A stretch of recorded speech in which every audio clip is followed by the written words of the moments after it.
আশায় বাঁধি খেলাঘর বেদনার বালুচরে, বা কি আশায় বাঁধি খেলাঘর বেদনার তৃণমূলে। মমতা বন্দ্যোপাধ্যায় নিজে বুঝতে পারছেন যে তার তৃণমূল কংগ্রেস দলটা আর থাকবে না। কেউ তো মুখ্যমন্ত্রী বা কোনো দলের মুখিয়া ছিলেন না।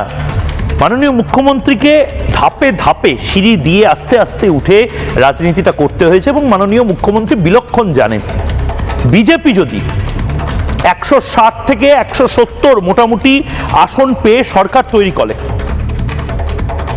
7 দিনের মধ্যে তৃণমূল কংগ্রেস দলটার আর কোনো অস্তিত্ব থাকবে না। কারণ তৃণমূল দলটা কোনো ধরনের কোনো আদর্শ তৈরি হয়নি। তৃণমূল দলটা যতই অভিষেক বন্দ্যোপাধ্যায় বলুন ওয়েলফেয়ারিজমে চলে, কিন্তু তৃণমূল দলটা যে আদপে কাটমানিতে চলে, এটা এর আগে বহুবার তৃণমূলের যারা ভেতরের মানুষজন তারাও বলেছেন।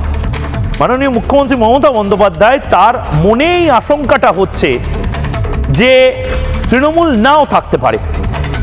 এই আশঙ্কা অমূলক নয়, হয়তো অপ্রিয় সত্যটাই মমতা বন্দ্যোপাধ্যায় বলে দিয়েছেন। বিপুলভাবে ভাইরাল হয়েছে এই ক্লিপটা, ফির মিলেঙ্গে, তৃণমূল রেহেগা তো ফির মিলেঙ্গে, মানে তৃণমূল যদি থাকে আবার দেখা হবে। নয়তো মমতা বন্দ্যোপাধ্যায় হয়তো যে কথাটা এর আগেও বলেছেন অবসর নিয়ে নেবেন। কি বলেছেন মাননীয় মুখ্যমন্ত্রী? তৃণমূল কংগ্রেস বেশি করে এটা দেখুক। আর দেখা হবে, ফির মিলেঙ্গে, রাহে গুলশন তো ফুল খিলেঙ্গে, আর জ ফুল খিলেঙ্গে, আর রাহা তৃণমূল তো ফির মিলেঙ্গে।